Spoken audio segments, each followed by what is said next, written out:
Almost 80 times a day, Mr. Stanley and his crazy wife Olivia would hide out under other people's cars and get themselves nearly dragged half to death. They both had been angrily told by frustrated motorists nearly 1,200 times not to do so, but time and time again, nearly 10 times a day, Mr. Stanley Say-So Murphy and his fat, crazy-looking wife Olivia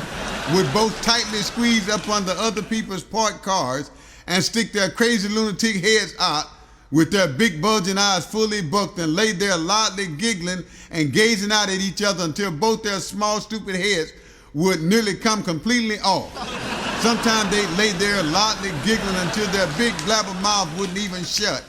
as angry, frustrated motorists quickly jumped in their cars and took off full speed, pulling, pushing, and dragging them both all over town while loudly calling them two stupid-looking, crazy-acting lunatics over and over again, seemingly nonstop, while they both lay there flat on the ground, sliding along at nearly 80 miles an hour, yelling, screaming, hooping and hollering, and being repeatedly dragged half to death. On and on they both tirelessly go, loudly begging for mercy while having all their huge filthy clothes torn, ripped, and completely scattered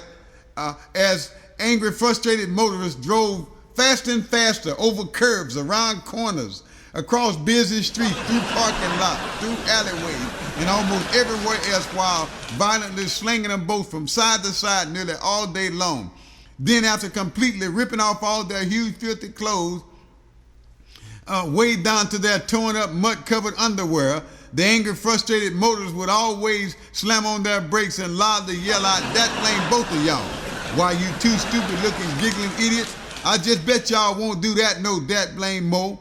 I just bet y'all won't do that, no dat blame mo." As Mr. Stanley Say-So Murphy and his fat, crazy-looking wife Olivia both angrily climbed out from up under their small, raggedy cars after being repeatedly dragged half to death, poked out their big twisted lips, and quickly ran right back home, always as scratched up, scraped up, bruised up, tumbled up, twisted up, beat up, banged up, tangled up, and without any question, as upset, frustrated, aggravated, humiliated, and as mad as they both could possibly be.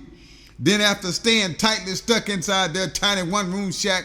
packed full of loose, worthless junk from top to bottom, all at once at 2:30 a.m. the very next morning, there they both went once again aimlessly pig-trailing all over town, wearing their same old filthy, torn-up clothes that they had been dragged around town in, hanging halfway off while loudly laughing, snickering, and giggling themselves nearly to death, as Mr. Stanley Say-So Murphy, who had on his dirty, torn-up, mud-covered pajamas and his filthy, ripped-apart sweatshirt, quickly climbed up under 82-year-old Miss Nancy Long-Leg Logan's small, trashy pickup truck, and his fat, stupid-looking, crazy wife, Miss Olivia, who was still wearing her same old dirty, torn-apart, yellow ankle-long dress and her filthy, mud-covered, polka-dot headscarf, quickly climbed up under 79-year-old Mr. Freddie Eddie Reddy's huge, torn-up, four-door Cadillac with her huge bulging eyes fully bucked, and lay there loudly giggling, gazing out at each other until both their big blabber mouths wouldn't even shut, while also repeatedly licking out their long protruding tongue nearly all day long. Then after 82-year-old Miss Nancy Long-Leg Logan, who was half blind, took off for home doing nearly 60 miles per hour while trying her crazy lunatic best to stay in the road, which most times she didn't. All that could be heard for nearly 2 more hours was Mr. Stanley Say-So Murphy once again loudly yelling, screaming, hooping and hollering at the top of his ugly, idiotic voice, once again being savagely dragged, pushed, pulled, shoved, and banged up over and over again, seemingly non-stop, as she blindly drove faster and faster while dipping snuff, chewing tobacco, while loudly laughing, sniggering, and giggling herself half to death, as she also jumped over curbs, drove through trenches, speeded through red lights, ran up on sidewalks, raced through ditches, and plowed through flower beds, sometimes turning curves at 60 miles an hour,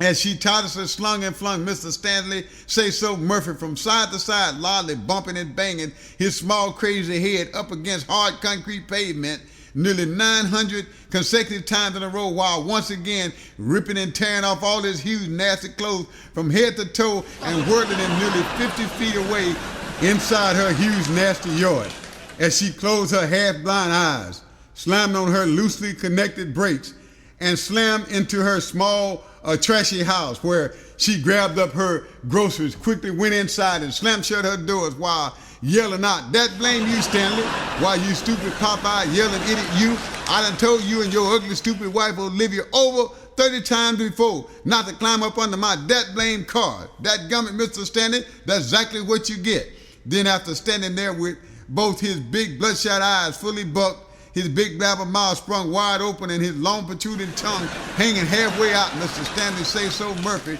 once again pulled up his huge nasty pants that was now hanging halfway off, tucked in his huge filthy sweatshirt, and quickly went back home, still as mad, frustrated, and upset as he could possibly be, along with his crazy lunatic wife, as they both sit there with their clothes torn off,